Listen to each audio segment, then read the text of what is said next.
If we could move to our seats, please.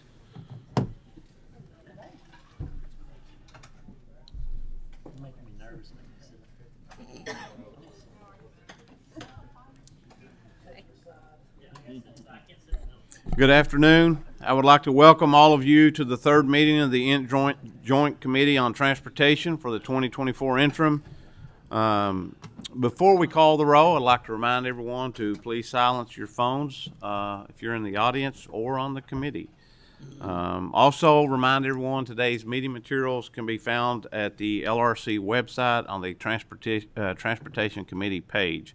With that, Madam Secretary, please call the roll.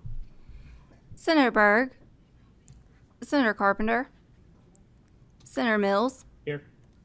Senator Smith, Senator Storm, Senator Turner, Senator Wheeler, Senator Williams, Senator Wilson, Senator Yates, Representative Branscombe, Representative Bridges, Representative Camuel, here.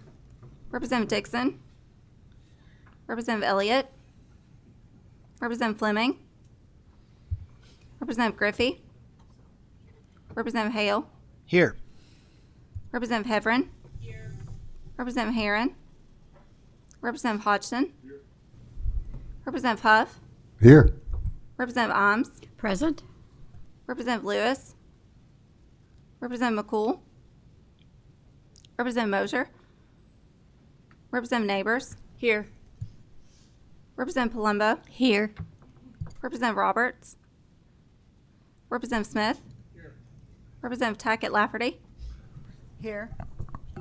Representative Thomas, Present. Representative Upchurch, Here.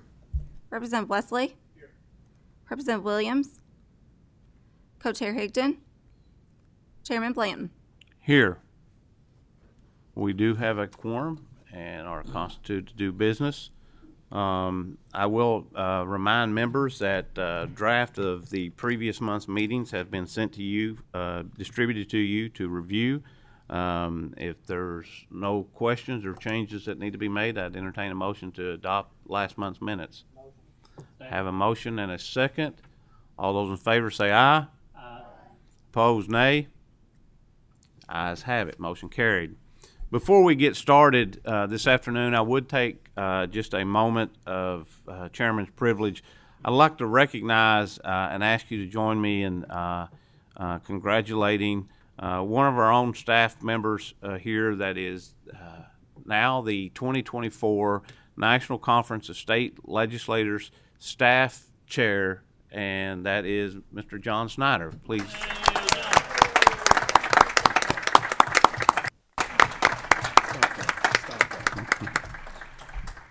Very proud of John. He does a great job, and know he'll do a wonderful job as chair there at NCSL.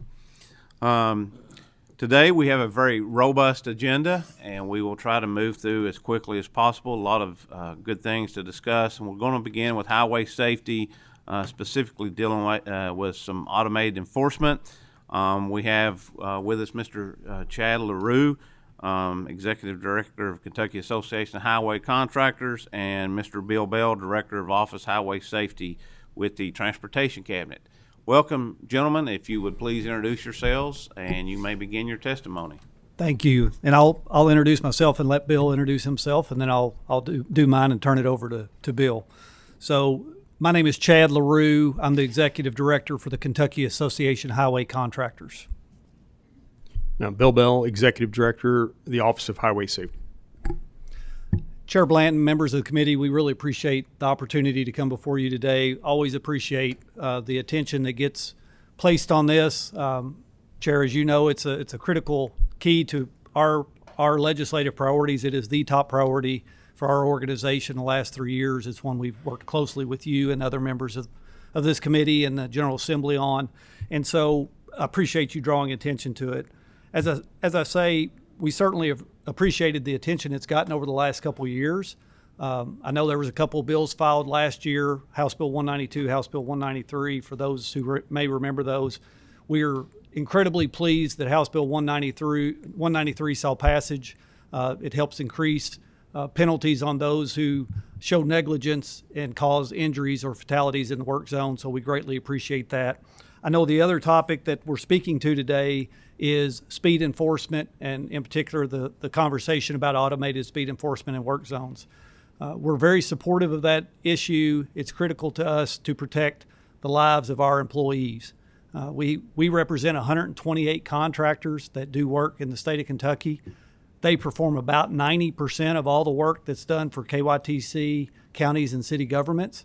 And so our people are exposed on a daily basis. And it's one of the unique things with our career paths that it puts us in those positions to be exposed to the traveling public.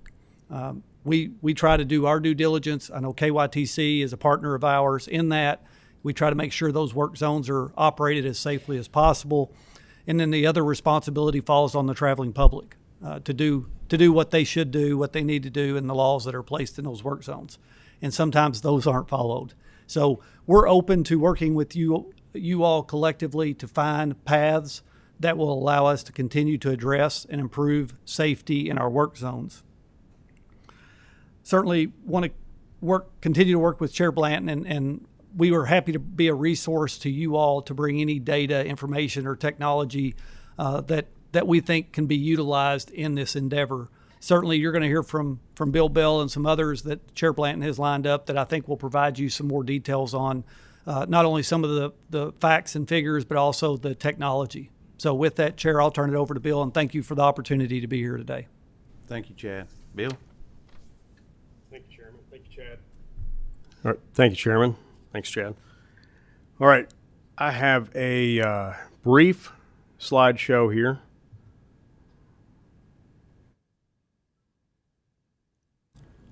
Yeah. Did I breach security here? All right.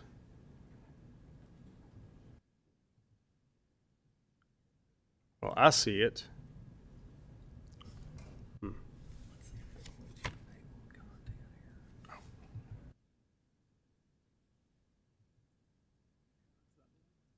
Yeah. Let you come out of it. Yeah. Or you're going to have to get some technical assistance. Bottom bubble and hit OK. Oh, right here.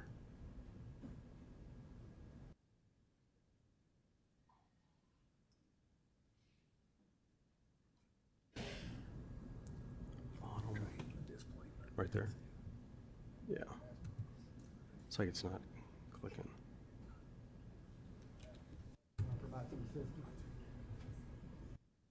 We're trying to get somebody from IT right now. Bill, we have someone trying to get them to come from IT, so Okay. maybe you want to go ahead and start Sure. your testimony, and we'll catch up with the slides. Oh, maybe. Okay. And I will remind members, you have the slides in your packet, so if you want to follow along with your slides in your packets.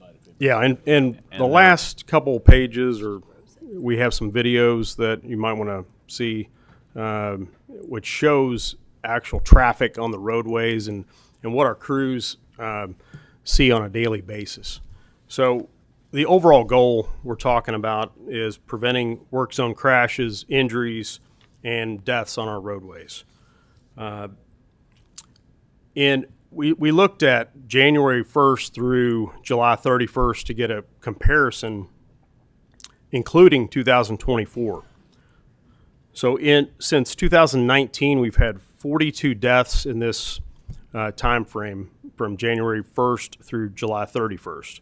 The good news, in 2024, that trend has come down, but our number is zero. Zero is the number for us for work zone crashes as well as highway safety in general. From August 1st through December 31st, the numbers have come down a little bit because it only deals with 5 months, but you're looking at 25 fatalities in that same time frame, with a total of 67 fatalities in work zones since 2019. So the objectives of automated enforcement, we save worker and traveler lives, reduce speeds in work zones, and improve overall driver behavior. This will complement existing enforcement by state police, but it's also safer. You see on like Gene Snyder, where you have the double concrete walls, there's nowhere to pull somebody over on many parts of Gene Snyder. And they've actually come a long way recently, and they're starting to finish up certain sections, so that's great. But still, you look at many work zones across the state, and there's no safe place to pull somebody over if they're speeding.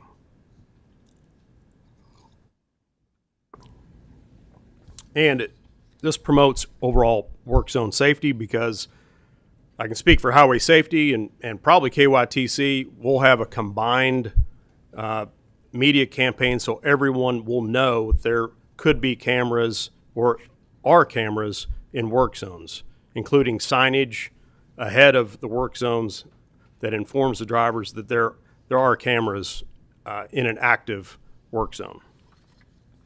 We look at Pennsylvania, and so in 2020, when they started their automated enforcement, going to 2022, they had a 10% decrease in the speed limits, or the speeding from 1 mile over through 10 miles over the speed limit. For the excessive speeding, it was basically cut in half. It went from 5% to 2.5% of drivers. From the 4 years prior to activation in Pennsylvania, they had 29 fatalities. The 4 years after activation, including 2020, they had 1 fatality. It's not a revenue generator.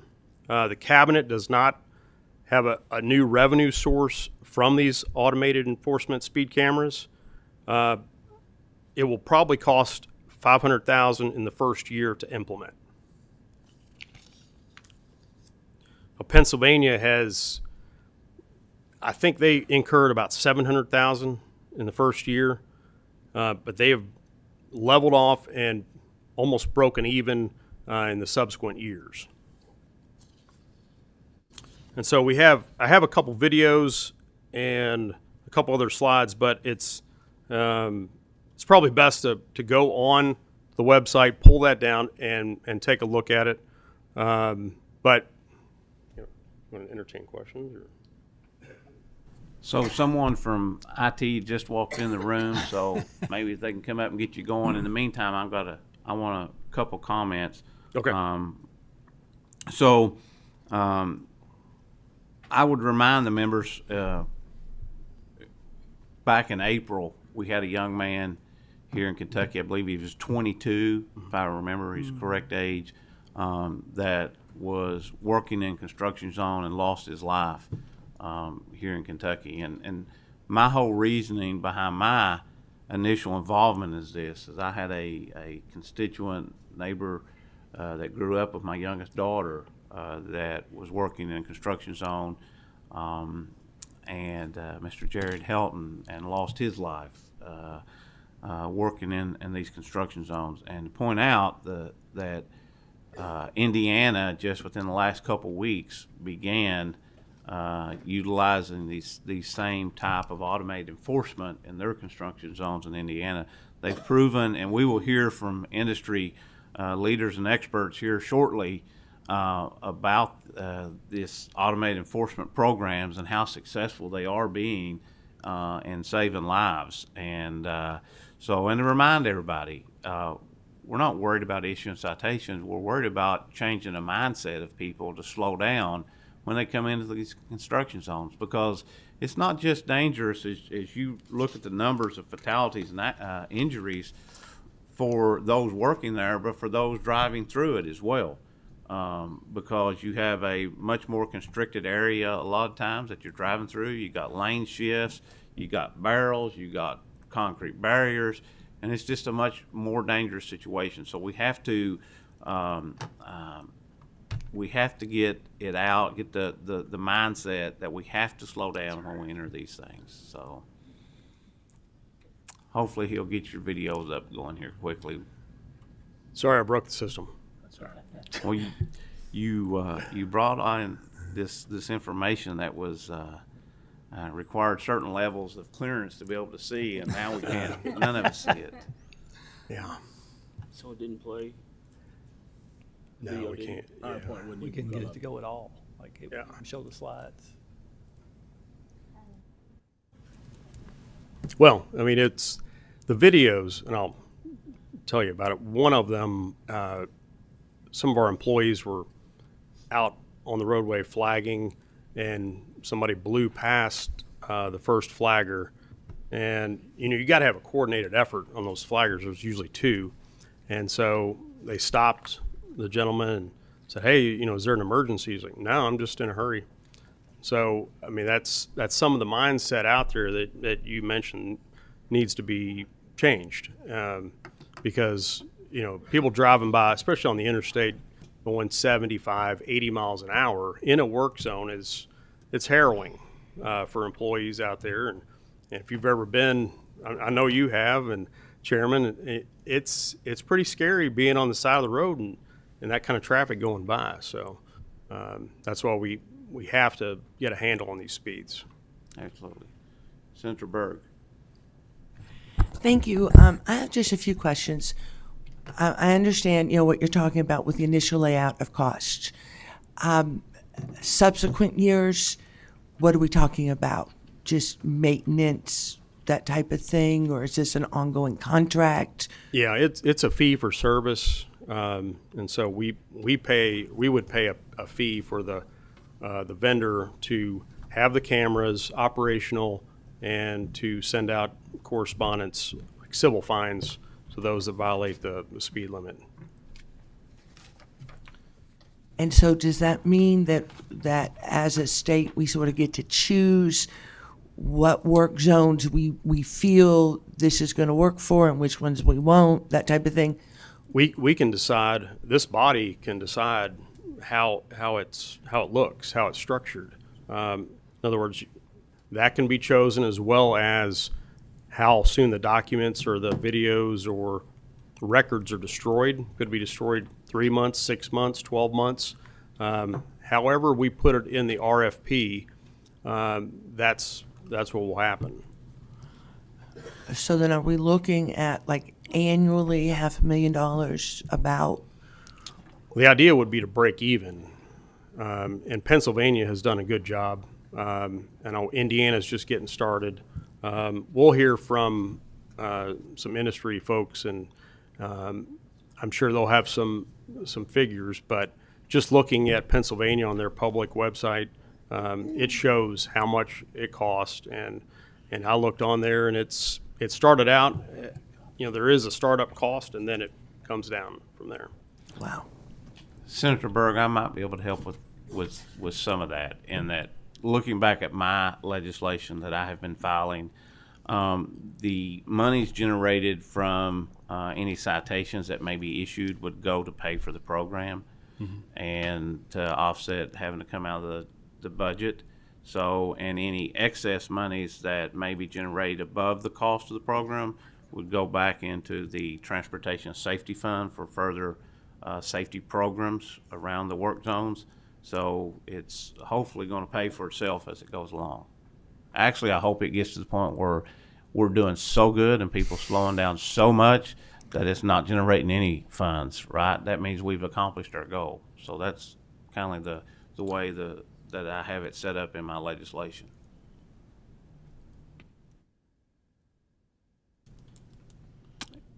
Any other questions for Representative Elliott? I came in late, Mr. Chairman, but I know I've always supported your legislation. One of the issues that I have seen, and I know the presenter, I'm sorry I missed your presentation. You brought up Pennsylvania. I can start over. One of the provisions of their law is that the motorist would have there would be signage or identification as they move into a work zone that a worker is active. And I know that has been a point that the chairman and I have talked about over the years. And I think that's important, that our motorists know that a worker's in that zone, that it's active, because as you know, a lot of times when we drive through these zones, sometimes nobody is there. and yet we have, you know, a reduced speed limit, even though no one is in that work zone. So I think that's important that our motorists have as much information as possible if they're going to be subject to these enhanced penalties. And so that's more of a comment, Mr. Chairman, but I appreciate your indulgence. Yes, Yeah. sir. I think they have it up working now, Bill, if you can, see if you can bring your videos up real quickly. And Mr. Chair, if I may just add to Representative Elliott's comments, we're certainly supportive of that. I can tell you there's some ongoing conversations between the industry and the Kentucky Transportation Cabinet about some of those provisions and trying to see how do we marry these things together. Because to your point, it is an effective way to try to combat sign fatigue for people driving through a work zone, that if they see the beacons flashing, then there is some indication that they pay a little bit more attention than they do if you just constantly have 55 speed zone or whatever other provisions listed in that work zone. Sorry about that. Sharply. Oh, that's all right. Yeah, I agree. I mean, we do need sufficient signage.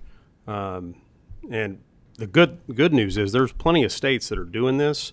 I think we have 6 surrounding states that have automated enforcement, so we can learn from that and see what they had trouble with or what they learned and do it the right way. All right. Very good. Any more questions? If not, we apologize for the technical difficulties, but it is technology and we will have problems from time to time. It's technology, right? Yeah, well, hopefully we can use some technology for good, right? Yep, absolutely. Okay. Thank you all. We Thank you. appreciate you being here with us. Next, we're going to hear from some industry experts. We want the folks from Vitronic, if they would come forward, and then after they conclude, we have someone from Blue Line Solutions as well. So,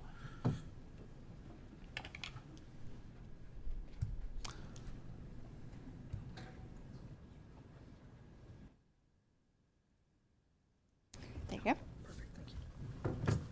gentlemen, welcome. And on the microphones, if you'll push the button, it should light up bright green instead of the darker green. That means your indicator's on. And if you'll introduce yourselves for the record, you may begin. All right, thank you, Mr. Blanton.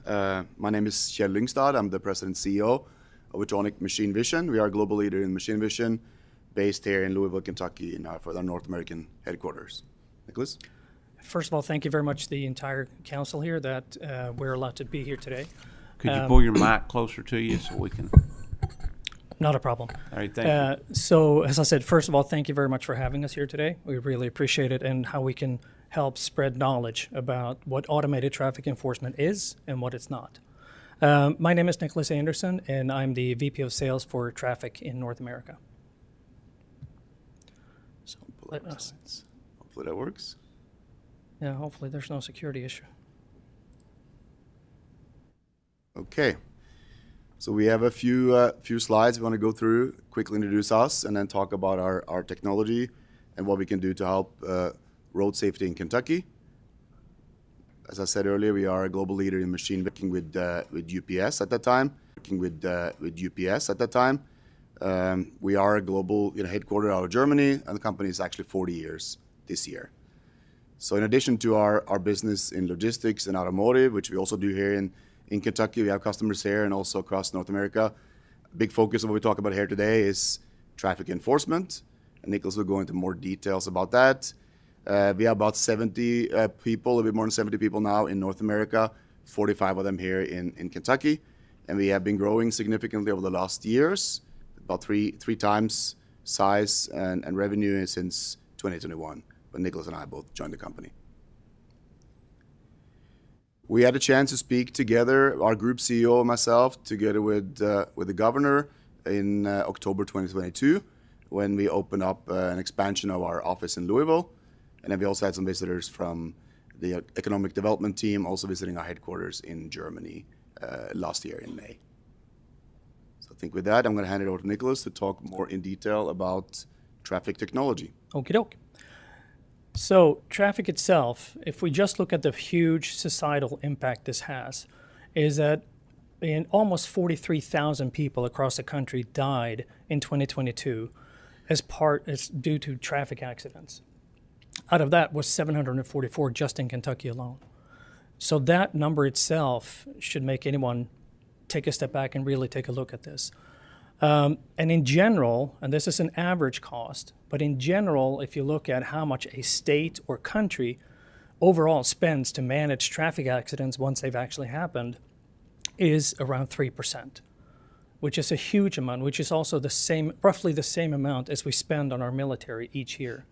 So for Kentucky alone, that would be roughly about $7.8 billion, which is a staggering amount. But by employing technology to help reduce speeds, average speeds, change driver behavior, we've seen that we can actually accomplish up to 30% year on year fewer accidents. And that's when you can start looking at huge savings. And just in, for example, if we look at 2022, that could mean over 200 lives just in Kentucky alone. So speeding itself is not just breaking the law. It's really a critical factor for safety. And if you look at, for example, every mile an increase in average speed increases the risk of accident by a factor of 4, which is mind-boggling, because you don't think a single mile can have that big of a difference. But then really in general, local roads see the most speeding as it is across the country, and this is not just for Kentucky, where over 87% are the speeding related traffic fatalities are occurring on non-interstate roads. So this is a problem not just in work zones, but across society. But really, if you look at work zones, the speeding really itself contributes to about 37% of all deaths in work zones. And those are not just for workers, they're also for other motorists and passengers around here. So for example, if I recall correctly, we had 17 work zone fatalities in this state last year. Out of that, only 3 were workers. So this is a bigger problem than just the workers themselves, which is critically important as well, of course. But just to paint the picture, it's not just the workers that get injured and killed. And we're not going to delve into that much about school zones because that's a secondary part, but really 25,000 children each year are injured when they're walking to school. And sadly, a small child, if they get hit by a vehicle, it is not a minor injury. So what do we do from Medtronic to enforce solutions to essentially support Vision Zero? Well, number one, we're leveraging very advanced technology. When you look at what we do, is we do not employ radar technologies, which are, in our opinion, too imprecise. We are instead using what we call the scanning LiDAR. And what it does, and I know, well, I'll show the pictures here, I'll get to that. But what it does, it sends out a cone of 158 different laser beams of up to 6 lanes at the same time. And if there's a distance between the cars of less than 1 foot, we can accurately identify which exact vehicle that was speeding. And we automatically paint a reference frame around that license plate. Now, if you look at here, for example, this is from a front solution, which is how we do it in Europe, because that's how the law is written there. We suggest that we do not do that here because we would suggest to do it from the rear, making it a civil violation and not a moving violation. But by leveraging our our heavily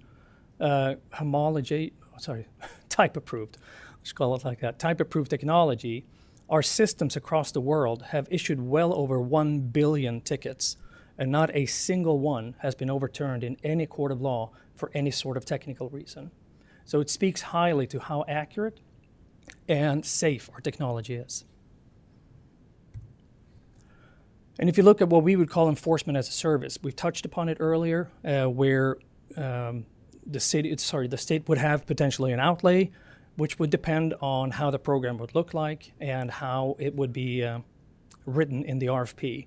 But the way we work with this is that we would provide a complete turnkey solution from manufacturing the units, which we do ourselves back in Germany, and everything is hand-built there. We would deploy it, manage, operate it, and issue citations on behalf of the state of Kentucky. and there's not a single dollar upfront. Everything is based on a service model, which means that we do not charge a fee per ticket. We don't believe in that model. We do charge a flat monthly fee, and regardless of how many tickets are issued, we have the same flat fee. To put that into perspective, I've still, to this day, not seen a single program anywhere in the world that is not completely cost neutral. This will generate a certain amount of revenue surplus. That's just a fact. And what the state will choose to do with those funds, it's really up to the state. Reinvest it in safer roads, etc. But as I pointed out to you earlier, the huge economic impact is by reducing the amount of accidents. That's where I would focus the attention. And how could Kentucky benefit for this? Well, for example, there's not a single police force in the nation that is not understaffed at this point today. What this can do, and you've heard highlights of it earlier today, is act as a force multiplier for the police force. Everyone okay? Yeah. And really what it does, we talked about this earlier as well, where it's really dangerous for a police officer to pull anyone over in a work zone today. There's very limited space, and they will be very close to highly moving traffic. So what this does, it moves, for the police officer, it moves from a high risk and a very low yield, if you look at the tickets, to a high yield and no risk for the police officer. And for example, to put this into perspective, we looked at this on how many accidents they will not have to review every single day. Now, this is in general, not specifically to work zones, but every officer in average spends over 4 hours of their daily work just handling any sort of traffic accident, which is a huge amount. And by leveraging this, I can give you an example from a pilot we did earlier, where we came to a site, a police officer had been there for roughly an hour and had caught 7 speeders, which as an officer is very, very good, because they have to chase them down and issue the ticket and talk to them and then get back. We were there for 40 minutes and we caught over 300 speeders at the same speed limit as that officer looked like. So it is a huge benefit because we don't have to chase anybody down. And it also creates a really good community value by improving the road safety, not just for people in Kentucky, but everyone in Kentucky. And it also lowers the cost to handle the traffic accidents once they have occurred. And that revenue surplus that the violations will occur, then you can use that to make all the roads more safe. And it also generates local jobs, and it also provides a local tax revenue that you may not have today. Simply because by using programs like these, we have to staff it in terms of operational service people, back office, maintenance, admin, et cetera, et cetera. All of those would be placed here locally in Kentucky. And this is for my attention, thank you here, but just want to close off before we leave here for the Q&A. I know you mentioned Indiana earlier. We are the hardware provider for Indiana. And as such, we're also the hardware provider for the most deployed work zones in the nation. And we have 2 more that we know we're going to win later this year. I can't mention names, but we have been awarded, one I can mention, we have been awarded Washington State as part of our partnership with another company as well. But with that, I would like to thank the entire committee for your time here today. And I will open up for any Q&A. Representative Bridges. Thank you, Mr. Chair. I have a question, maybe a couple of points, but I do appreciate you gentlemen coming in today. I know we've had the highway contractors and the Department of Highways, recommend this and they're in support of it. Mm-hmm. I'm assuming the state police are in support of this also? We have not effectively spoken to the state police here in Kentucky at this point because we have not had an introduction to them. But in general, what we see across multiple different programs, Whether it's local police or state police, they are in general very supportive of this because it helps them to save time and refocus their attention to where they might make more use instead of just handling traffic accidents. Yeah, and my observation is they're shorthanded already, so it's Correct. just one less thing they have to deal with.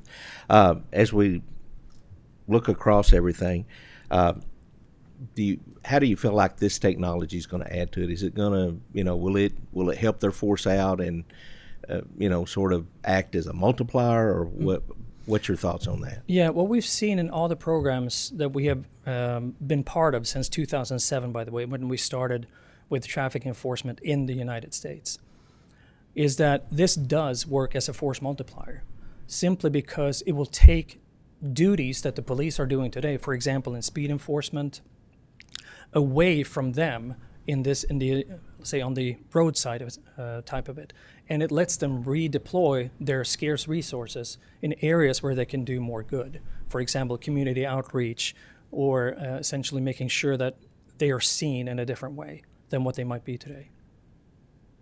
Just one more follow-up. On the activation of these, I know, Representative Blanton, I know your bill last year was they would only be operational while workers were in the zone. Is that correct? That's correct. And who monitors that, turns it on and off, and that type? Usually to it's detect the monitored workers? by the, usually it's monitored by the vendor based off of the state law. And I know you heard earlier that there should be warning signs, that it's photo enforced. Usually that happens between half a mile to a mile out from where the first cameras are placed. And we have different ways of doing this depending on what the Department of Traffic, who usually runs this on behalf of the state, they can look at either the operator who might be out there in the morning just making sure that everything is set up and works, to do a sign-off that they see workers there. They could also attach an image that they would take at the same point in time and attach that to that written report. And that happens every single deployment. Thank you, gentlemen. Thank you, Mr. Chair. Senator Berg. Thank you, Mr. Chair. Thank you, guys. I have actually, if it's okay, 2 questions. Very quickly, we're getting a backlog here. All right. If the speed limit's 55, do you send out a ticket at 55? Is it 60? Is it 65? Who makes that decision? That's question 1. Question 2, that police officer serves as a visual reminder to people to slow down. What replaces that? Great questions. First of all, we do not set where the speed limit should be drawn. That is up to the state law. We will essentially program that into our devices, and that can be done on a daily basis. But for example, most states, if it is a 55, they will usually place that anywhere between 8 to 11 miles an hour. The most normal we see is 10 to 11 miles per hour over the speed limit. And just to put this into perspective, when we did the demo for Indiana in July last year, they wanted us to be at a work zone. I believe it had 4 lanes. They said be there for 10 hours. We set the speed limit was 60. We set the limit to 72 in accordance with what the DOT wanted us to do, and we caught over 16,000 speeders in those 10 hours. So clearly, people do not respect speed limits in work zones. And to your second question about having police visually there, which can actually help to stave down the speed, normally that would work with the flashing sign, photo enforced, because usually those signs are pretty large, they're on the side of the road, and it flashes when it is being photo enforced. So I would argue that if you're not paying attention to those flashing lights, you really, really want to start paying attention to everything else in traffic. Representative. Yes, thanks for the presentation. Back on one of your slides, you mentioned that you use LIDAR, L-I-D-A-R, but you referenced radar. What's the difference between those two? Great question.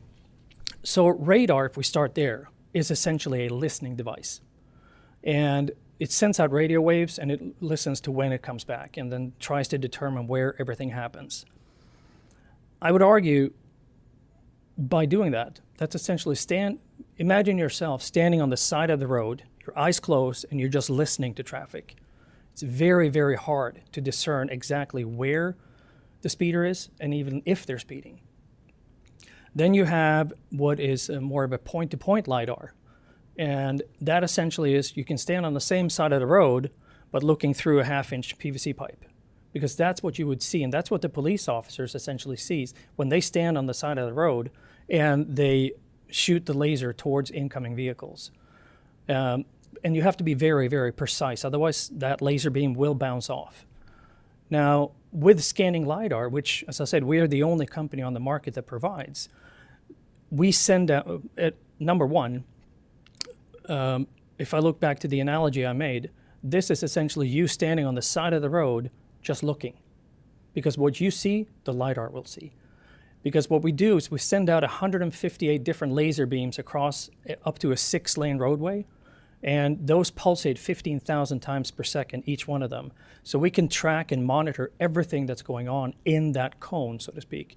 So if you go in there, you start doing donuts, we'll be able to track that as well. But that's a huge difference. And if you look at a test that Maryland SHA did when they were going to deploy this the first time in 2007, which we won, by the way, they found that our system caught up to 6 times more speeders than a radar-based system did.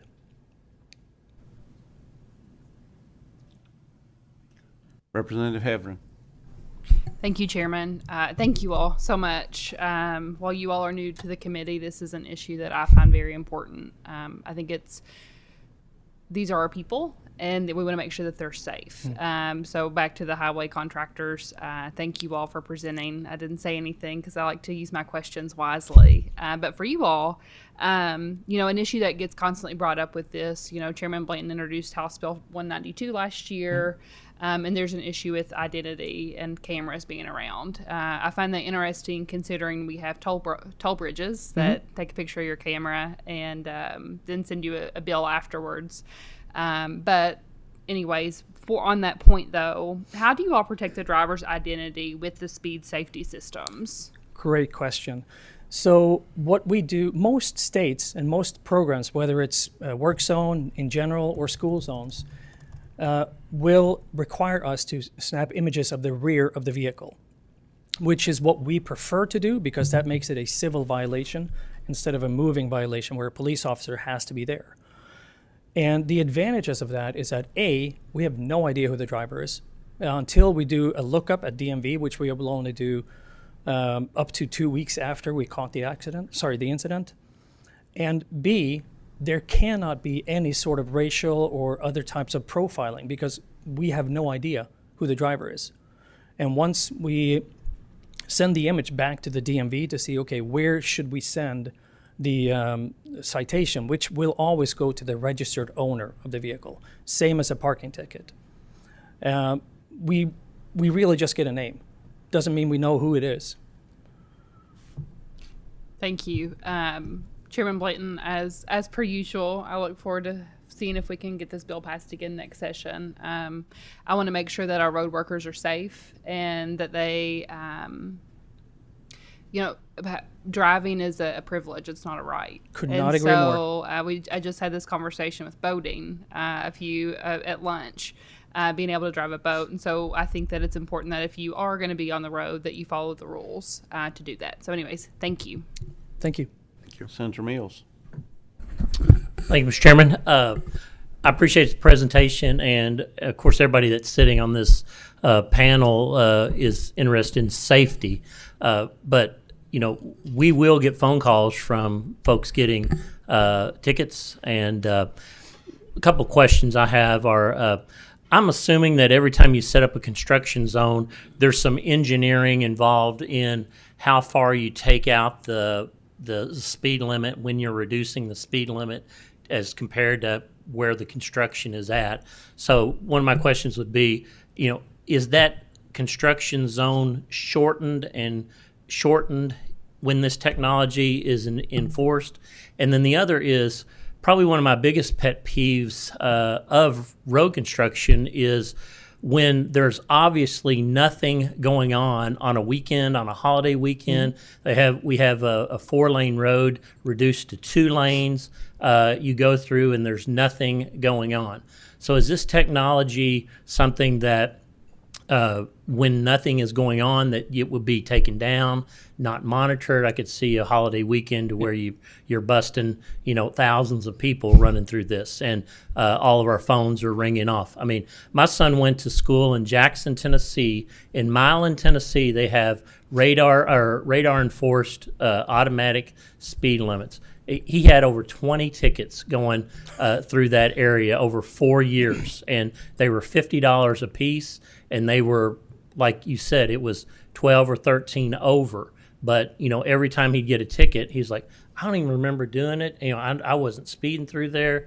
Of course, we all say that when we get pulled over. But those are just practical things that we need to weigh when we're voting on something like this. Could you comment on a couple of those questions? Gladly. So if you look at where we should place the equipment within the work zone, that's usually stipulated either by law, where we have to have a certain distance. Let's take, for example, on the 64 here between, where's it, 65? No, 64, sorry, between Louisville and Kentucky. It goes from 70 to 55. And usually the law will say, or the legislative wording will say, you cannot put up any sort of speed equipment at the first site. It has to be 1 mile, 2 miles afterwards, for example. So that is, we essentially operate based off of what the state and the DOT will tell us to do.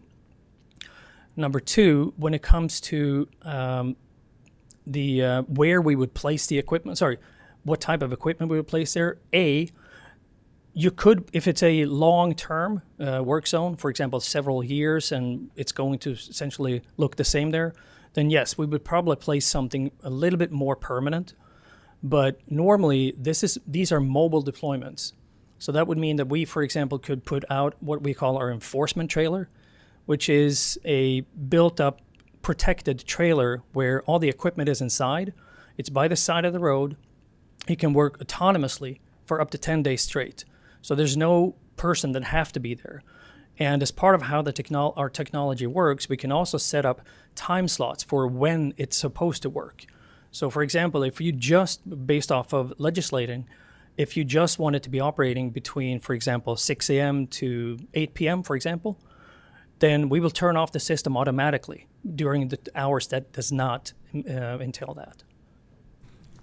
Senator Mills, and I would say that my legislation states that only during working hours when there's workers present in the work zone. Senator Representative Smith. Thank you, Mr. Chairman. Just real quick. So you're writing up the car, the vehicle, not the person. Correct. So with the point system in Kentucky on license, Not applicable. Yeah. it's not applicable. So there's no points taken it's for a really speeding. good question, but yes, there are no points because this is a civil violation. So it would not get reported to the DMV. It would not get reported to your insurance company, so you won't get dinged there either. Okay. All right. Thank you. Thank you, Mr. Chairman. Senator Wheeler.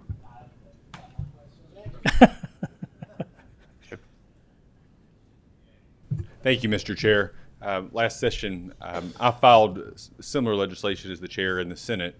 And one, talking to individuals, one thing that I have found is that even outside of the working hours, I'm a personal injury lawyer and have do a lot of death cases over the years, but even outside of the working hours, a lot of times when you take what would be a 4-lane highway and you reduce down to 2, or you have the cones, well, what was determined to be safe at 70 miles per hour is no longer safe at 70 miles per hour. And so we found that the majority of the deaths in these work zones aren't usually the workers. No. It's usually from other people in accidents. Correct. And so we're trying to set that standard.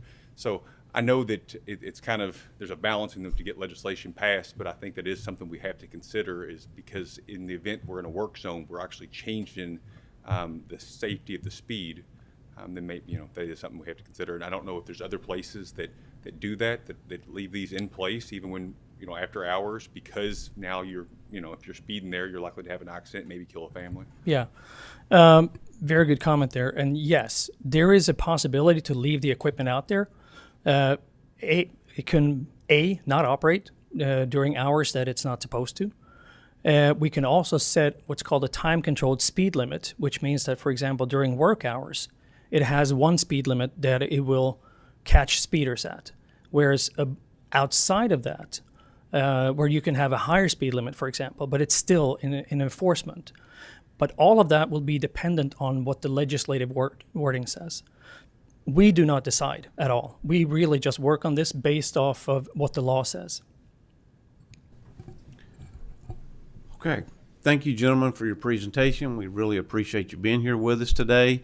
Now we want to hear from another industry expert. We have some folks here from Blue Line Solutions. Gentlemen, you all may want to hang around in case there's more questions at the end of the conversation, but I think Bob Dallas is here from Blue Line Solutions. So thank you, gentlemen. Thank you very much. We'll make sure to stay here. Thank you very much, everyone.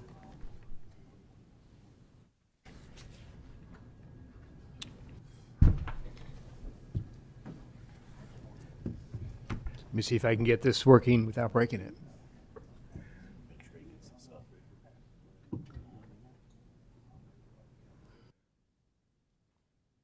All right, I've got it on my screen.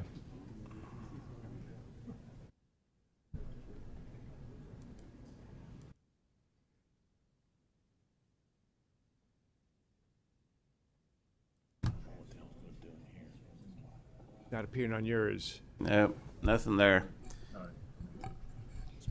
Mr. Dallas, someone's coming to help you. In the meantime, All right, let me start. If you'll make sure the bright green light is on your mic and pull it up close to you and state your name and who you're with for the record, please. Sure. My name is Bob Dallas. Thank you, Mr. Chairman and members of the committee, for allowing me to speak today.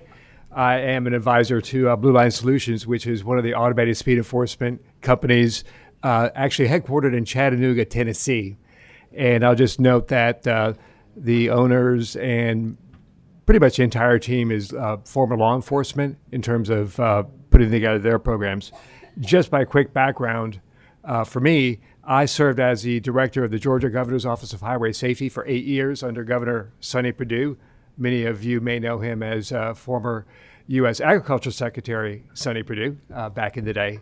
But I also serve on the Vision Zero Network National Board. So I've been involved for several decades now on highway safety matters.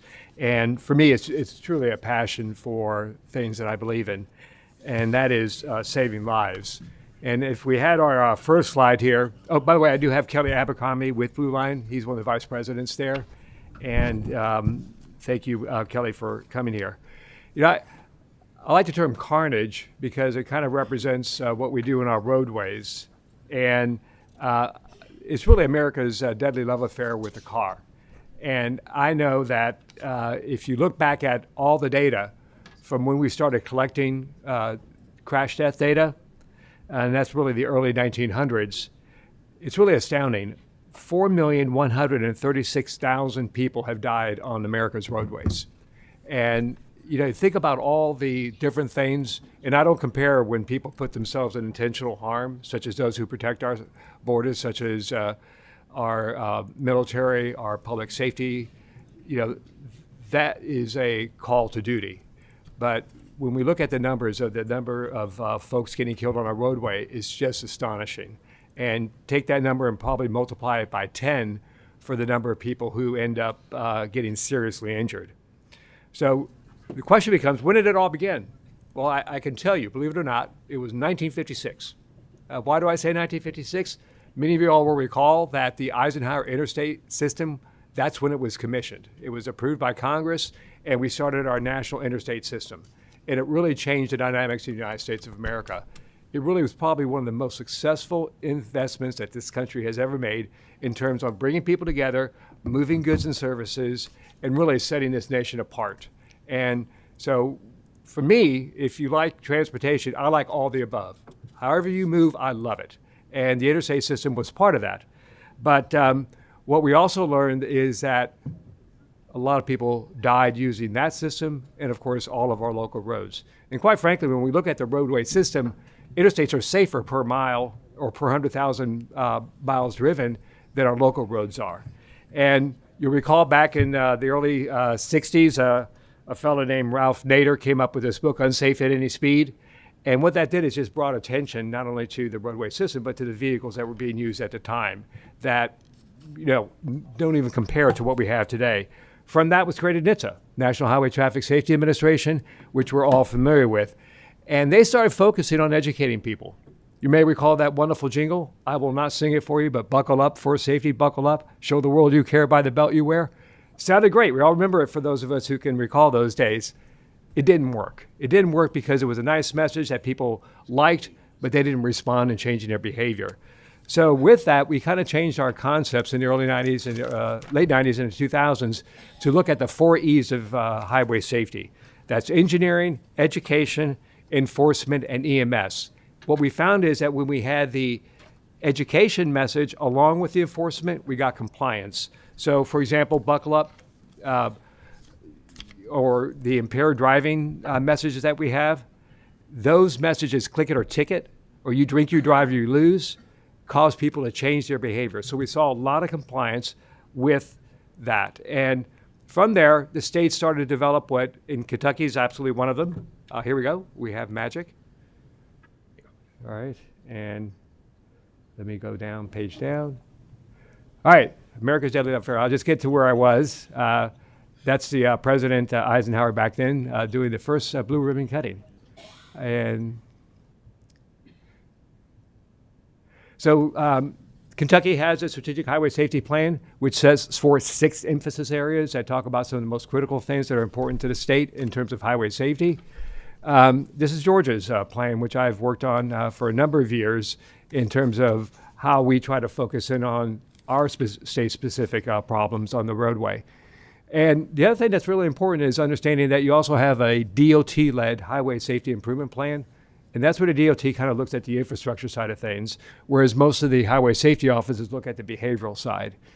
Well, with that, I can only say and emphasize this every time I speak.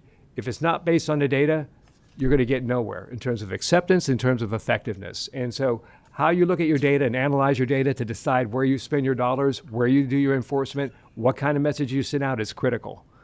And so let me give you a great example. You may have heard of this with the Department of Justice and NHTSA, and that's data-driven approaches to crime and traffic safety, where we take our high crash areas and our high crime areas, combine that data, and put together programs that what you see is improvement to both.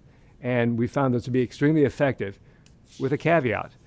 And that is that as we pursue these programs, we kind of plateaued. And you saw that with some of the numbers. You guys are all familiar with your state's numbers in terms of how do we get to the point of eliminating the crash deaths. And with that, folks like us came up with this idea called Vision Zero. It's not our idea, it actually came from Sweden. And they found substantial reductions in their crash deaths. And what they did is they first focused on the data. Second, they look at equity. And let me pause for a second on equity. That's a word that a lot of people use today, but they don't take the time to define it. When we talk about equity in transportation, what we're looking at is where are the problems? Are we communicating with the public? Are we executing our programs fairly to that public? And I'll give you a good example. If I build a roadway, it's going to have an impact. And sometimes it's a negative impact on the surrounding communities. And the question then becomes, with that community versus another community, how are they selected? And having that conversation with the public to come up with a conclusion that works for all of them without picking on one community versus another. And what it comes down to is community engagement. So that's what Vision Zero talks about, is how do you look at working with and communicating with the public throughout the process of anything you do in transportation. And then we have what we refer to as a state citizens approach. Why is that important? Because you all are familiar with the federal infrastructure bill. This concept is in that federal infrastructure bill. And what it does is it looks at a very comprehensive program of how do our roadway systems work and what do we look at? And as you'll note there, whether it's the vulnerable road users, any road user, and by the way, if you drive and you're human, you are going to make a mistake. So the question is, how do we build our infrastructure to minimize the consequences of that mistake? A roundabout's a really good example. Some of you all may love it, some of you all may hate it, but I can tell you it works. And after a while, it's kind of like Mikey, you're going to love it. But one of the things too is we look at the vehicles, we look at the roads themselves, and we also look at after crash care, because how fast you get to the ER really matters. Speed is really an issue. And as was stated earlier, the higher the speed, the more dire the consequence. And so here in Kentucky, as with every state, the infrastructure bill provided for the very first time federal dollars going from the feds straight to the local community, not bypassing at the state level.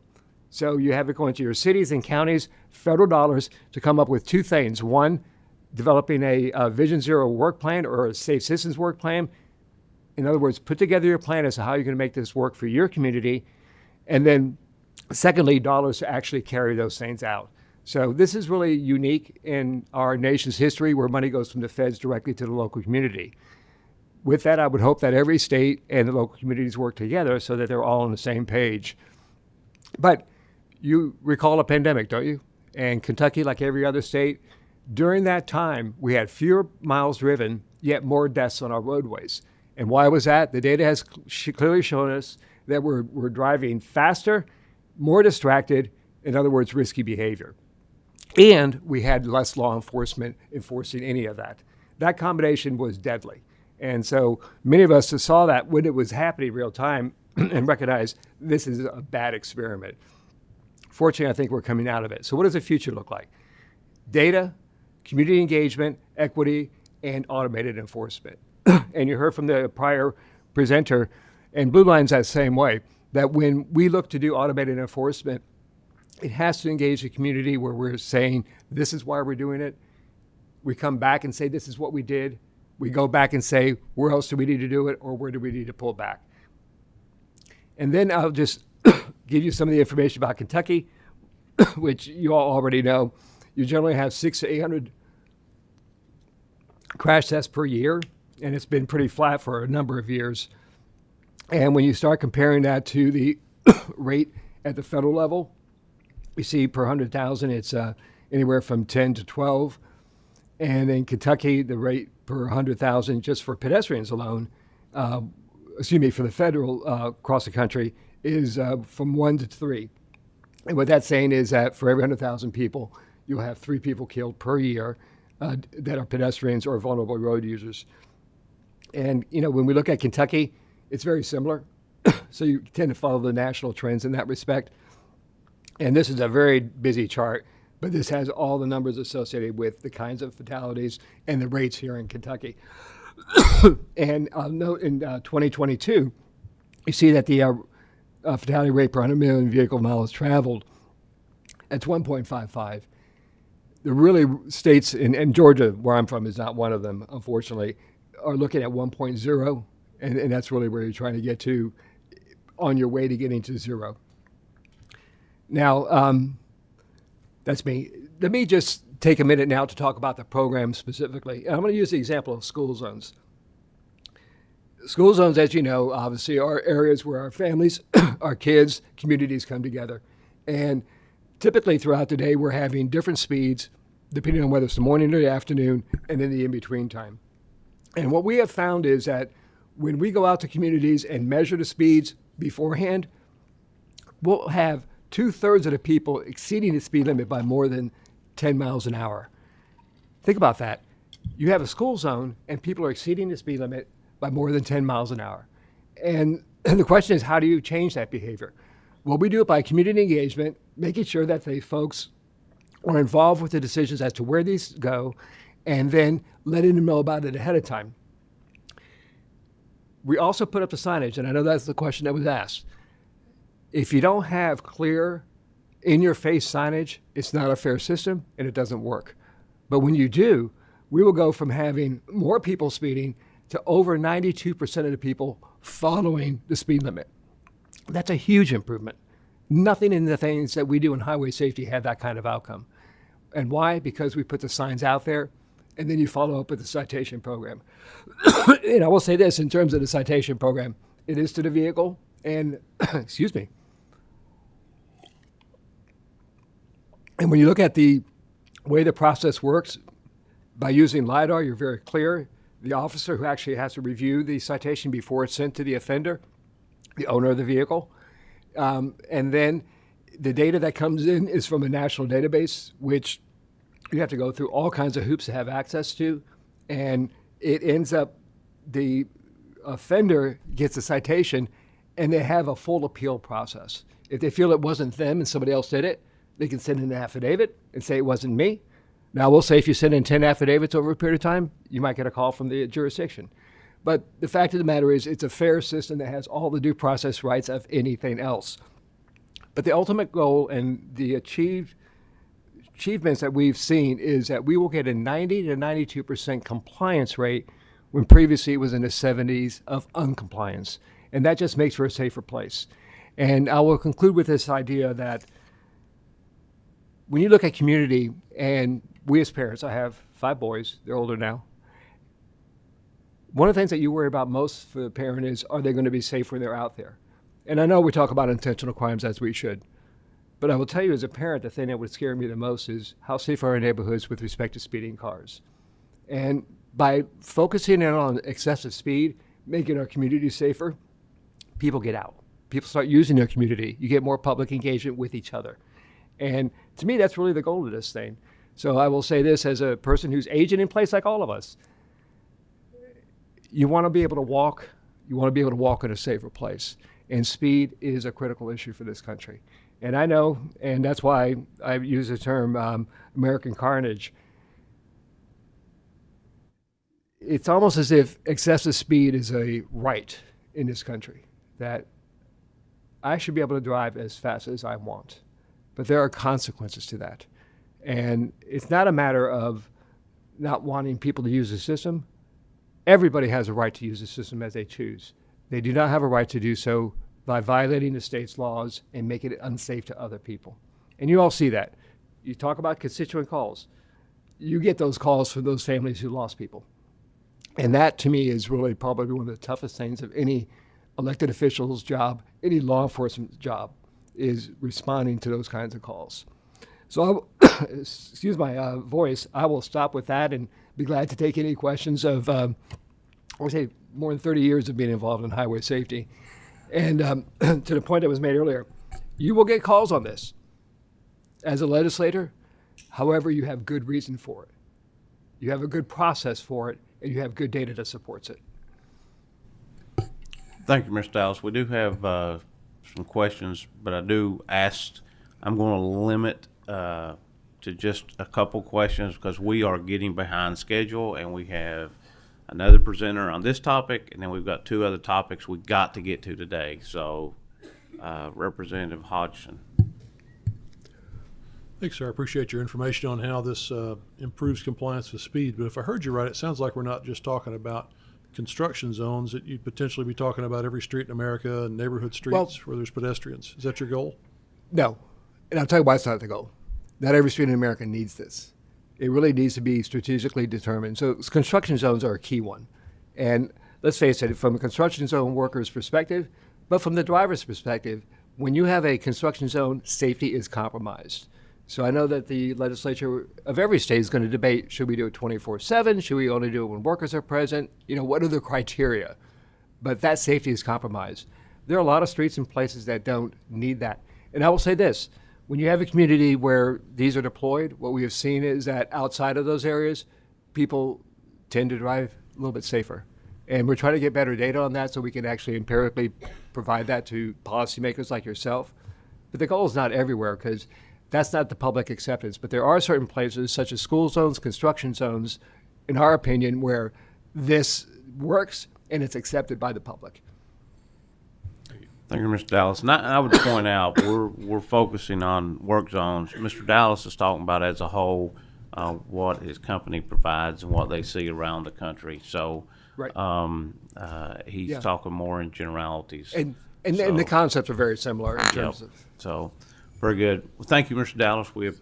You're welcome. All right. One, very quickly, Senator, we really got to move on. Okay. Senator Williams. Question is, this is more for the LiDAR people.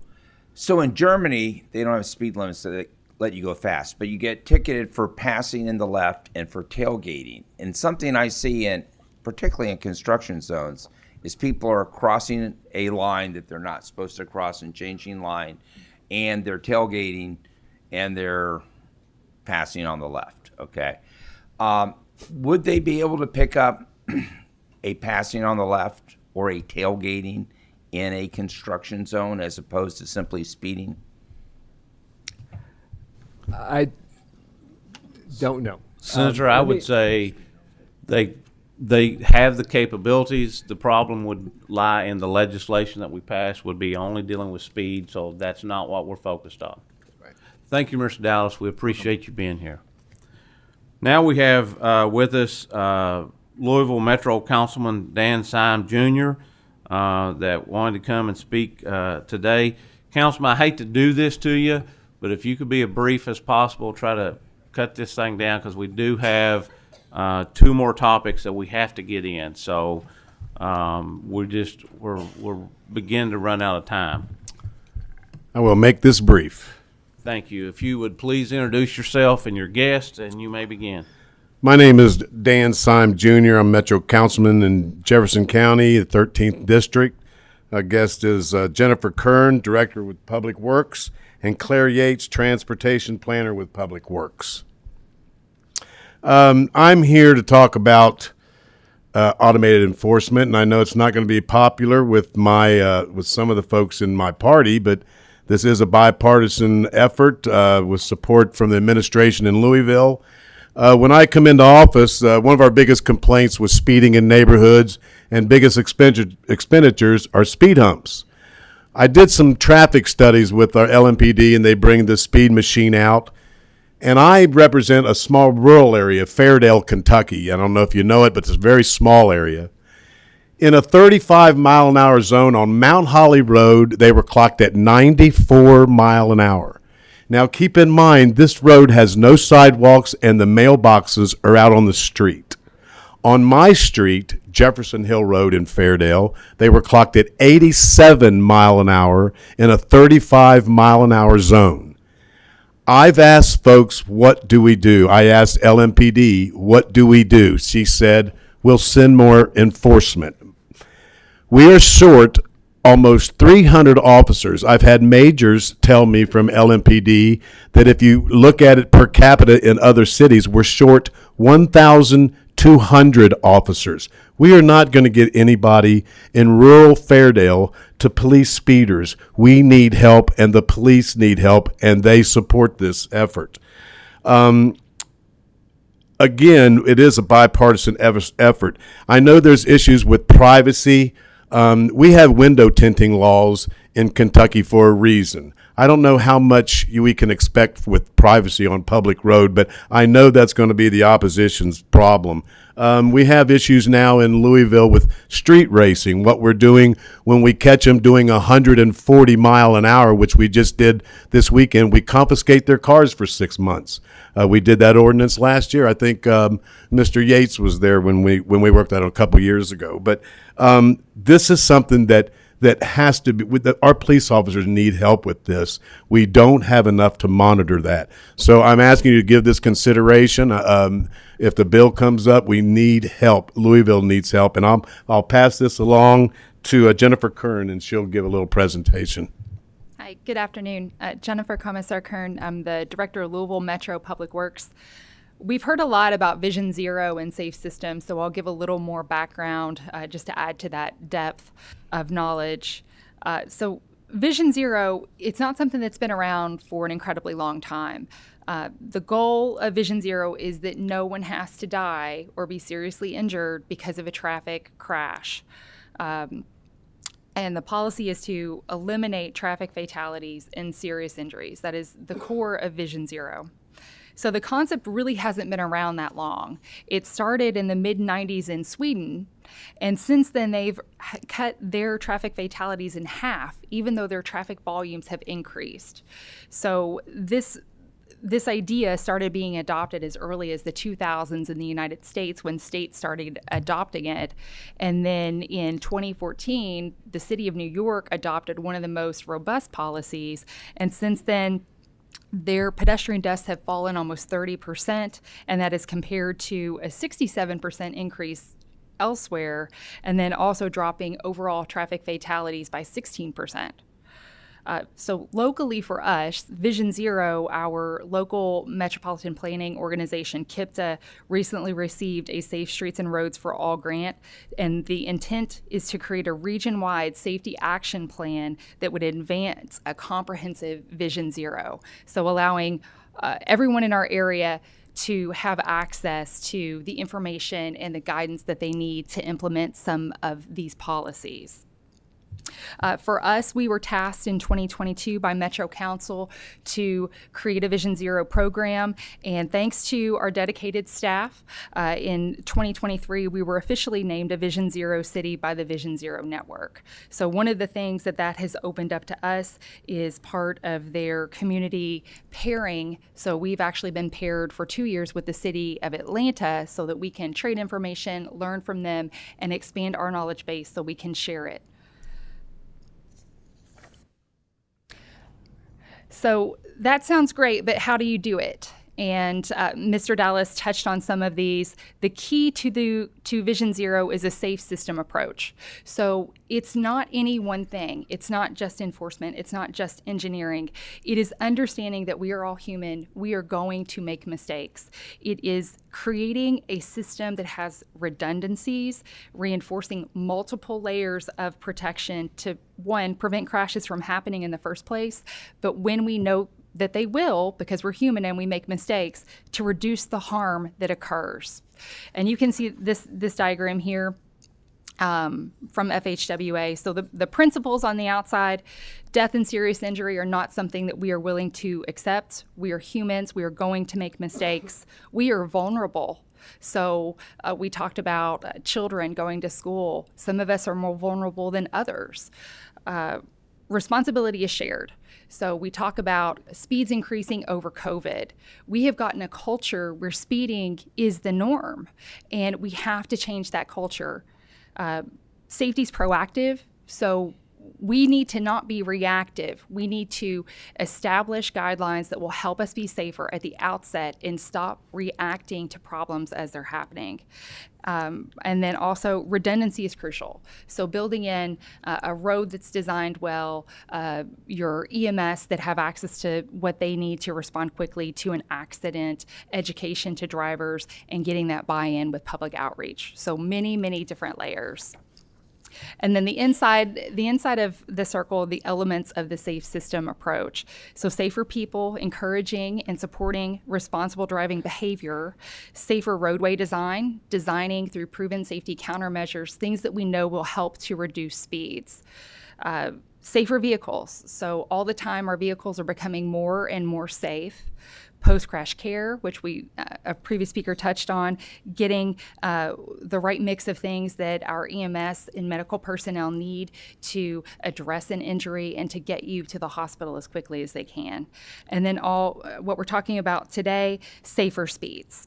So lowering the speeds, the lower speed you're at when you have a crash, the less impact, the less damage it's going to do to you, to others, to the surrounding environment.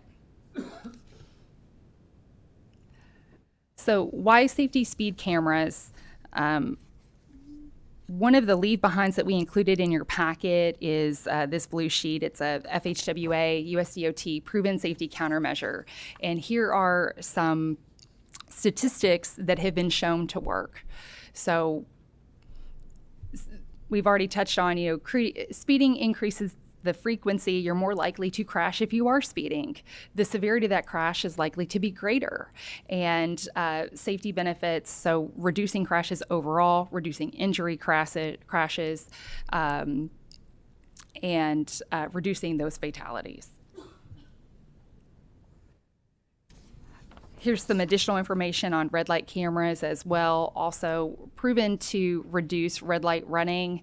In Louisville, we are actively trying to remove the stop signals that we don't need, because what happens is a lot of times that light turns yellow and people speed through to make it. So you're increasing your speed in an intersection where there's much more likely to be pedestrians. So in cases where traffic signals are no longer warranted, changing those back to stop controlled. So you'll roll through a stop sign, but typically to the point of reducing harm, people typically aren't killed when you roll through a stop sign. They are if you're speeding through a red light to run it. So 20% reduction in fatal red light running crash rate, and 300 communities already using red light cameras and supported by various agencies. And previous speakers have touched on some of these items, but automated enforcement, it can and does reduce the number of fatal and serious injuries, and through legislation, however you would like to restrict the overage that you would ticket for, you can focus in on egregious offenders and understanding the societal cost of crashes. So when you have a crash, it's not just the people impacted and their families. Just because you live through a crash doesn't mean that you're not leaving that crash with injuries that are going to affect your entire life. And then also reducing the burden on first responders. So if you reduce the accidents, crashes that they are responding to, they have the ability to go address other things that need attention. And then support for automated enforcement. We've had 10 bills filed in the last year. We've seen support for enforcement, and Metro Council actually passed a resolution to support red light cameras in 2022.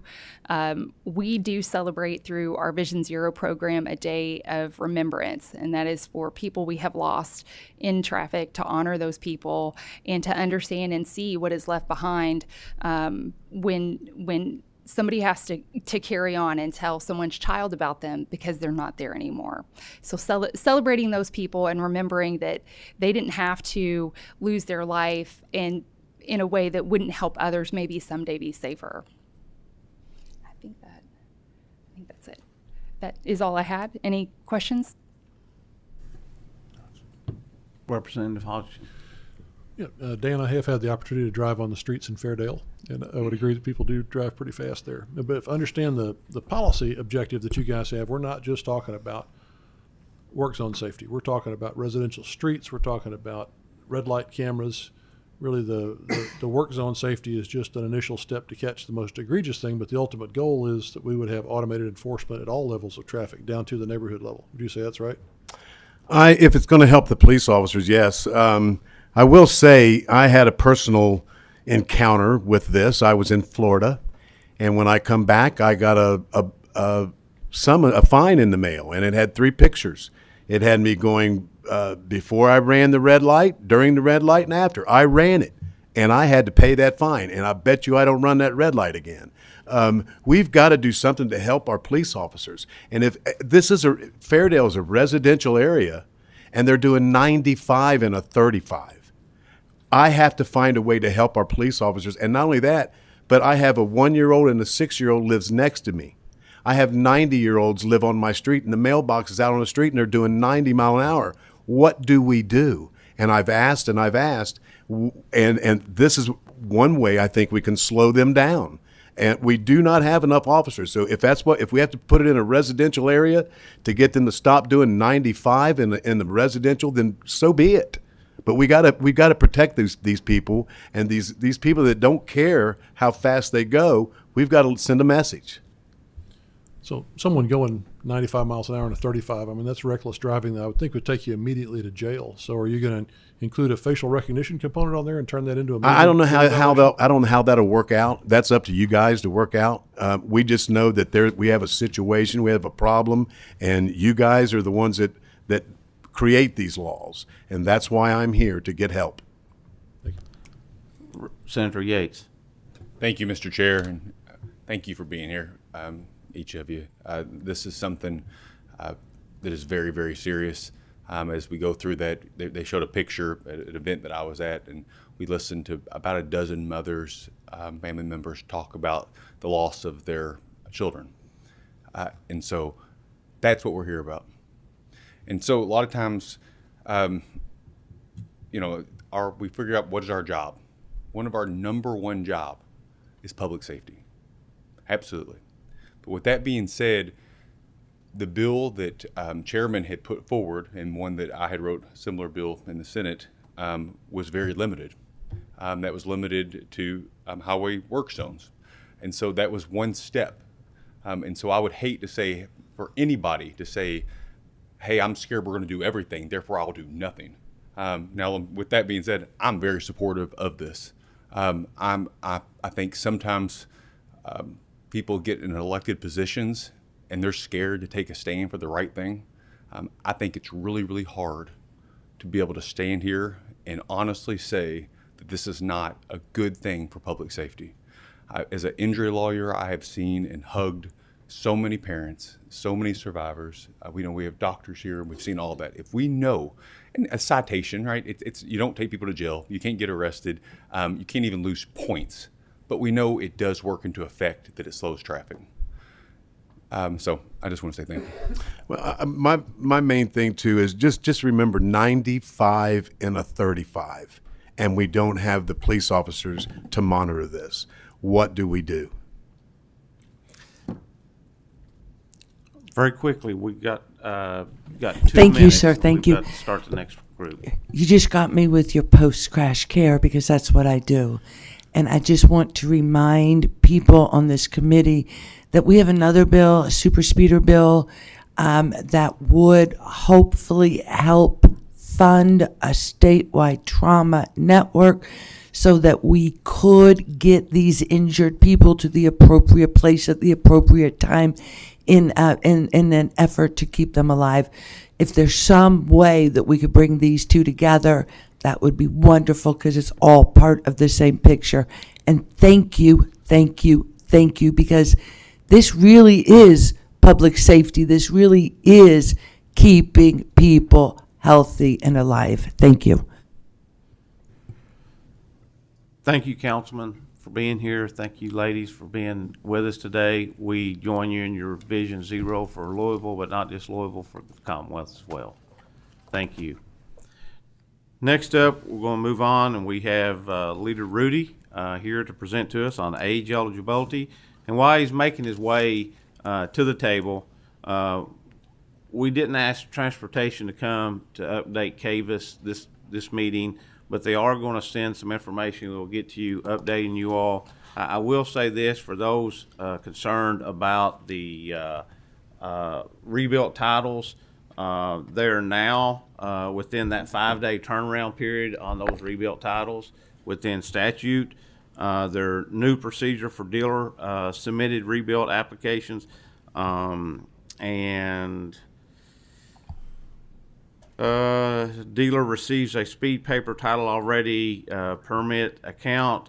So they've made that progress. They're up to date where they need to be. Everything's caught up, but they'll send us. We just didn't see another need to have them come back once again.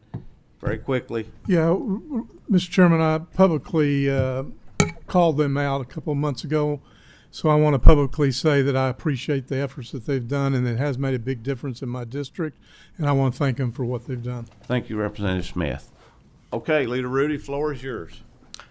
Chairman Blanton, senators, ladies and gentlemen of this committee, I'm Stephen Rudy, the state representative from the 1st House District, and I come to you today with a conversation starter. I want to begin with a history lesson. There is a bill that I believe is in your packet that I would like, that I hope that the 2025 General Assembly will take up and consider. The history lesson starts with us. I got my driver's permit at the age of 16. How many of you were like me? And then a month later, I got my license. Well, in 1996, there was a state representative who had a daughter about my age with a similar experience. And after 3 or 4 months with her license, she'd had about 3 automobile accidents. So he decided that it was time to change the law in Kentucky and move the permit instructional time to a minimum of 6 months. Well intended. The reason he was motivated to do so, more than anything, was because he had another child coming up. And he testified on the House floor in 1996 that this bill that he was introducing was not very popular with his son. But it was important, and he wanted to see the change. And that son today will tell you that he was the most unpopular kid in school because his dad changed the law from 1 month of permit to 6 months.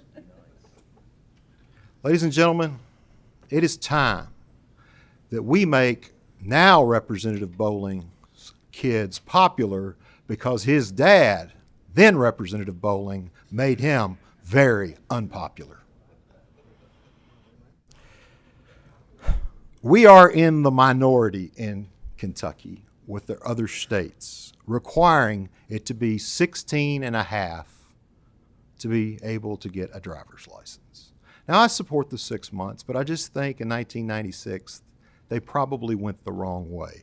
I want us in Kentucky to be like our surrounding states and make it either, most of them, which you can get a permit at 15, you have to have it for at least 6 months, and then at 16, you're eligible for a driver's license.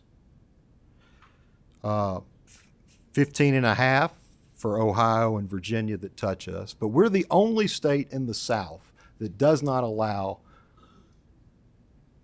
people at the age of 16 to get their driver's license. It's 16 and a half. We are an outlier, the highest threshold in the nation. Us and a bunch of New England states. Even our progressive friends in Illinois and California have this figured out. It's common sense.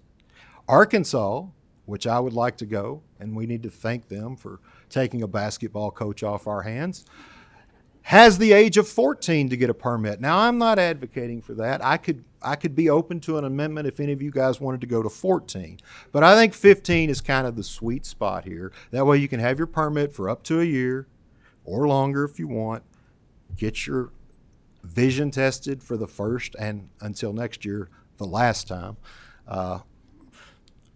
But it is time that we do this before we reach our 30th anniversary of this law that made Representative Bowling so unpopular with his classmates. I would also point out statistics are showing in driver's license as the world's changing, there are fewer and fewer people getting driver's license at this age demographic. Over a 10% drop in the last decade of 16 to 19-year-olds getting driver's license. Now about 25% of that age group is getting driver's license. But those 25% left that who still are, and we can talk about reasons why they're not, social media, Uber. I don't really want to get into that. But those 25% who still are, they want to be able to drive. I mean, I can remember, man, in Ballard County, they only offered the test on Wednesday. If your birthday was on Thursday, it was the end of the world when you turned 16. Thank goodness I turned 16 on a Tuesday and could get my permit the next day. But folks, it's time. I got people from across the state have talked to me about this. I've got the leaders from the Magistrates Association interested in this. The leaders from the Chamber of Commerce, they might think it's potentially a jobs bill. Kids could drive and get a job. The healthcare workers, or child care, think about that's 6 months earlier you could get babysitters to watch your kids that could have the ability to drive to you. I spoke to 300 FFA campers earlier this year, briefed them on this matter, and got a standing ovation. I want you to know the kids of Kentucky want this bill. Their parents want this bill. And I think it's time that we make, again, Representative Bowling's kids popular. Let's do this in 2025. Let's make this, if we do nothing else, let's do that and hopefully lower the income tax. Let's do this for Brooks Clark Young. Let's do this for William Huffman. Let's do this for Aubrey Bannister, even Maddie Rudy, who came up with this wonderful idea. And for any person that we may have in our lives who's mature enough in saying that it's ridiculous that only in Kentucky do you got to be 16 and a half to get a driver's license when almost everywhere else it's 16. Thank you, Mr. Chairman. Thank you, members of the committee, for your time. I would be glad to have any questions or conversation further after this, during, or later on, or hopefully during the first week of January. Thank you, Leader Rudy. And I will point out, I know of people in my area, keep in mind, I live not too far from West Virginia, where parents literally went into West Virginia, got mailing addresses so their kids could go get their permits earlier than we could get them here in Kentucky. So they're figuring ways around being able to do that already. So Senator Williams has a question. I don't have a question, but I think I voted on this bill. I'll have to go back and look and see, because representative from Martin County fixed it so homeschoolers were taken care of. But I started driving at 14 in Florida, but there was a 1-year requirement. So you would be open for some negotiation. I think the amount of time of experience is actually key on this versus 6 months. I think that's absolutely correct. Experience is the key. But I think 6 months is pretty well the norm in most states. They're seeing this. It's when you start. Do you start at 15? Do you start whatever? I think it's very important that we maintain that 16 is your actual license, but a year with the parents. And I'm even open to talking about our graduated license, which we currently have. I believe John helped me. It's 17 and a half. About that we have the graduate after you get your license with certain restrictions, times you can drive and things like that. I'm fine moving that on out a little bit longer if we feel that's necessary. But I mean, it's really quite ridiculous that a 16 and a half year old, the difference in a 16-year-old and a 16 and a half year old, I mean, that's 6 months earlier that you could go get a job and help eliminate some of the workforce shortages at our fast food restaurants that all have help wanted signs up. Go ahead. Senator Wheeler. Thank you, Mr. Chair. So, in essence, Representative Rudy, you're actually allowing kids to train, to learn for an additional 6 months, because as I understand the bill, it's still 16 when you get your license. So, in essence, they're going to have a longer period of time to train with their parents or their instructors and learn the rules of the road. If they so choose so. And I would If also they choose, point out, yeah. if they wanted to wait till 16 to get their permit, that's still fine as well. It would be a parental rights decision on that. But yes, I think a longer period of time is better for that training. Thank you. Representative Camuel. Thank you, Mr. Chair. Representative, just out of curiosity, are the insurance companies, are they supportive of this, lowering the permit age? I've talked to a few of them. Some of them have said it's fine. That's what we do in all other states, particularly if they are operating in several other states. I talked to my local Farm Bureau agency manager and agent there who has 3 kids, 2 of which would be affected greatly by this and would help him, be able to get the baby girl to travel ball and another driver, and he's very much in support of it. So yeah, I mean, I'm sure there's some concerns with the insurance companies across the spectrum, but I mean, like we've said here, we're actually giving more training with the potential for. No, thank you. And FOP, are they supportive? Haven't heard from FOP. This is just early beginning of the conversation. We plan on building all kinds of task force. And I need to say that the Magistrates Association hasn't endorsed this, nor there has the Chamber of Commerce. I've just talked with some folks there who may have kids about Maddie's age. All right, thank you. Thank you, Mr. Chair. All right. Thank you, Leader Rudy. We Thank really you. appreciate you with the conversation starter today. Somebody had a quick. I couldn't see you behind the post, sir. Representative Elliott. I try to hide. Has this statute been amended since '96? Because as I was reading through it, I see there's a period of 6 months where someone gets an intermediate license. Yes, I think and I don't believe I had to have that. Yeah, the intermediate license is relatively new, and I think it passed since I've been here. That was the one that I was talking about. It's an additional the 17 and a half. That's where after you get your license, it's limited on how much you can drive. You can have, I think, 1 non-family member in the car with you, which, we didn't want to cut out dating. Yeah, We just wanted to cut out double dating. I think one non-family member. You have to hold the intermediate for 6 months before you can get a regular license. It passed I think mid late 2000s, I think, but don't quote me on that. So you're not asking to change that? No, I'm not. If it would be the will of the committee or the General Assembly to extend that out longer, I'm fine having that conversation. But I think the important thing is, 6 months is right now is what it is. So in theory, that would make it 16 and a half, I guess, where we could be a full license as opposed to the intermediate. If we needed to leave that at 17 or whatever, we're open to a lot of things. Thank you, Mr. Chairman. Thank you. Thank you, Mr. Leader Rudy. All right, moving on to our last agenda on the item, but one of the most important people with us today. We've got our road fund annual fiscal year closeout report. Ms. Robin Brewer, Executive Director of the Office of Budget and Fiscal Management with the Transportation Cabinet, along with Deputy Secretary Hancock. So welcome to the committee. Sorry it's taken so long today, but if you all will please introduce yourself. Secretary Hancock, I'm going to turn it over to you.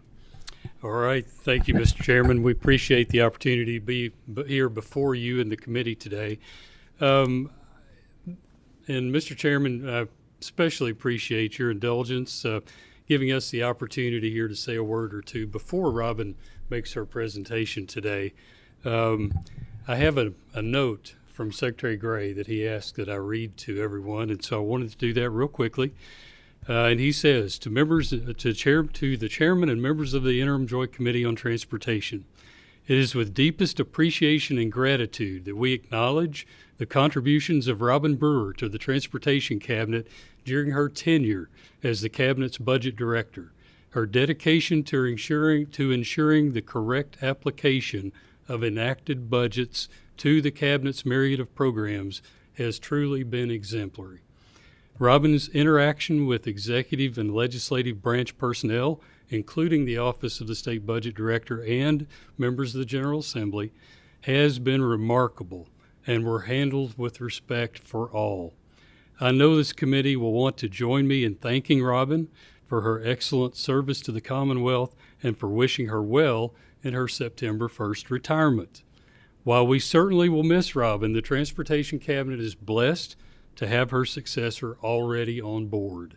Sean McKiernan comes to the Transportation Cabinet from the Kentucky Council on Post-Secondary Education and has had an extensive background in budget and finance. Please welcome Sean as he fully assumes the role of Transportation Cabinet Budget Director and begins to develop the interactions with this committee and others going forward. And I would point to Sean there. Sean McKiernan will be Robin's successor. But first and foremost, I just wanted to embarrass Robin today by saying something really nice on behalf of the Secretary about her before she gives you her budget presentation. So, Robin, I'll turn it over to you. Thank you. And they know that I don't like that stuff, so they like to do it to irritate me sometimes. But anyway, my name is Robin Brewer. I'm the Executive Director of the Office of Budget and Fiscal Management. So I'm here today to talk to you about how we ended up for fiscal year 2024 in the road fund. So when the fiscal year 2022-2024 biennial budget was enacted, the enacted road fund revenue estimate for FY24 was $1,682,200,000. But when the consensus forecast group came back in December 8th of 2023, which is when they came in to come up with the estimates for FY25 and 26 for the upcoming budget session, they also revised the official enacted revenue estimate for FY24.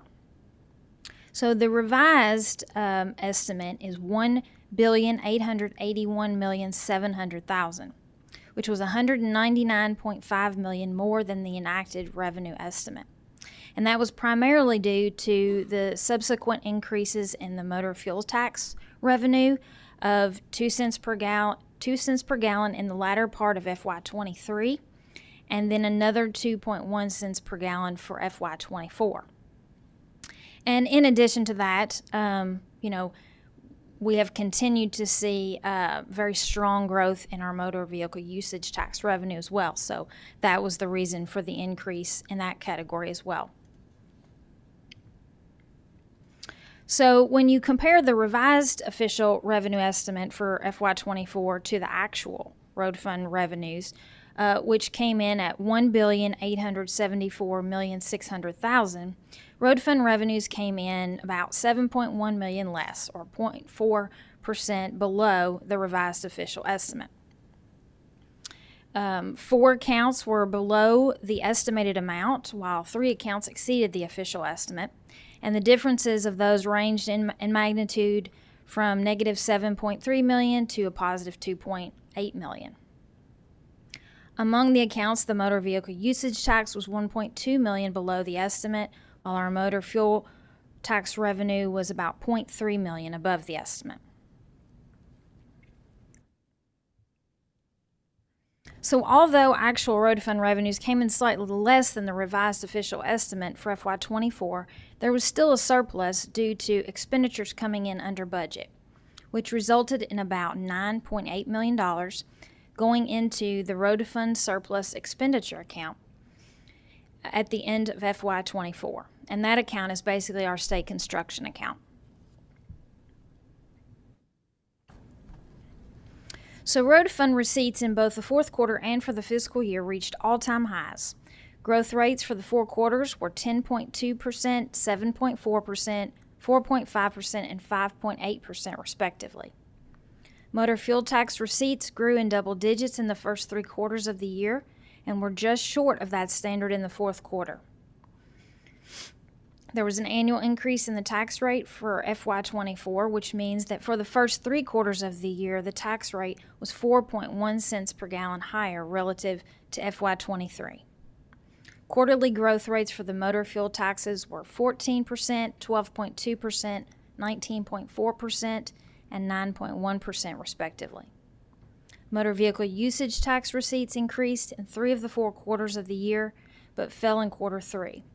The growth rates for that were 3.4%, 6.5%, negative 5.9%, and 3% respectively. Motor vehicle license tax receipts fell 5.7% for the year to $119.5 million. Motor vehicle operators receipts rose 9.9% with collections of $32.7 million. And weight distance tax collections fell slightly in FY24 with year-end revenues of $86.8 million. So comparing actual road fund revenues for FY24 to 23, total 24 receipts were $121.3 million more than FY23 levels, which was an increase of 6.9% from the prior fiscal year. Motor fuel tax revenues easily exceeded FY23 totals and accounted for the majority of the road fund revenue increase for FY24. Collections in 24 were $107.2 million, or 13.4% greater than what was received in the prior year. Motor vehicle usage tax collections reached an all-time high for the 3rd consecutive year with receipts of $671 million. Revenues were strong throughout the year with the exception of the 3rd quarter. Motor vehicle license receipts declined $7.2 million. Weight distance revenues fell $900,000, and investment income continued to improve with receipts of $14.6 million this year.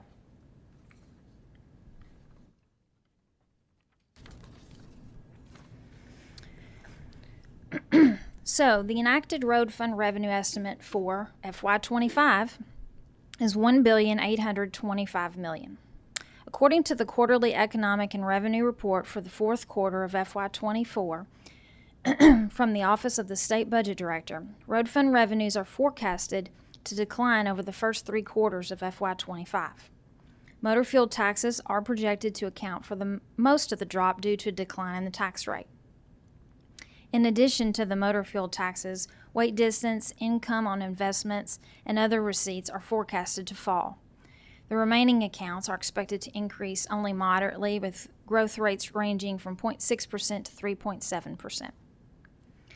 Motor fuel tax receipts are forecasted to decline 3.6% in the first 9 months of FY25 due to a 2.3 cent per gallon tax drop in the tax rate, which was a 9.7% reduction. The decrease is due to a decline in the average wholesale price of gasoline during FY24. The gasoline excise tax rate is calculated annually as 9% of the AWP and will drop for FY25 from 23.7 cents to 21.4 cents per gallon. Motor vehicle usage tax revenues are forecasted to increase 1.1% over the first 3 quarters of FY25 as spending on light vehicles levels off. Collections in this account have been very strong for the past several years, with collections reaching all-time highs in 4 of the past 6 years. Growth in motor vehicle license fees is expected to be 0.6% in the first 3 quarters. Weight distance taxes are forecasted to continue their slow decline. And collections in FY24 fell 1.1%, and receipts throughout the first 3 quarters of FY25 are expected to decline 1.3%. Motor vehicle operators' taxes are forecasted to rise 3.7%, with investment income projected to be $6.7 million for the year. And that concludes my report. Thank you, Robin. Wonderful report. So just so people on the committee understand, our fuel tax in Kentucky, essentially a floating tax. Prices go up, tax revenues go up. Prices come down, tax revenues come down. So understanding what she's saying there about that. Anybody have any questions of Robin? Representative Hale. Thank you, Mr. Chairman. Thank you for that presentation. You said it was going to 21.4 from what was the number you said it was coming from? 23.7 to 21.4. Okay, from 23.7 to 21.4. And that was going to be how much of a decrease percentage-wise in amount that you had calculated or that had been calculated? Well, the monetary value of that is usually about a little over $60 million less, because a penny equates typically to about $30 million in revenue, and this was a 2.3 cent decline. Now, in saying that, the consensus forecasting group, when they came in back in December, did assume a drop in the gas tax for FY25, and so that's why the FY25 revenue estimate is, less, obviously, than what they had revised the estimate to be in 24. So for the most part, they had contemplated that there would be a drop and made sure that the revenue estimate reflected that. Thank you. Anyone else? Robin, I want to say thank you, not just for your report today, but thank you for your service to this Commonwealth.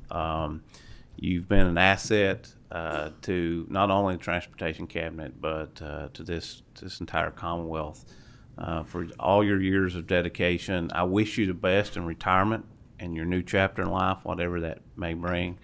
I hope you get a cost of living adjustment on your retirement quicker than I have. Let's see, I retired in 2012. This is 14. That's 12 years. I've yet to see any. I'm at 0%. So hopefully you will see that quicker than I did. But we do thank you, all joking aside. Thank you so much. Thank you. I appreciate it.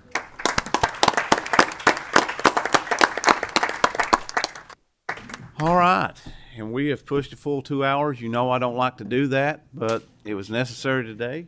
So our next meeting will take place on Tuesday, September 17th at 1 p.m. And with that, we are adjourned.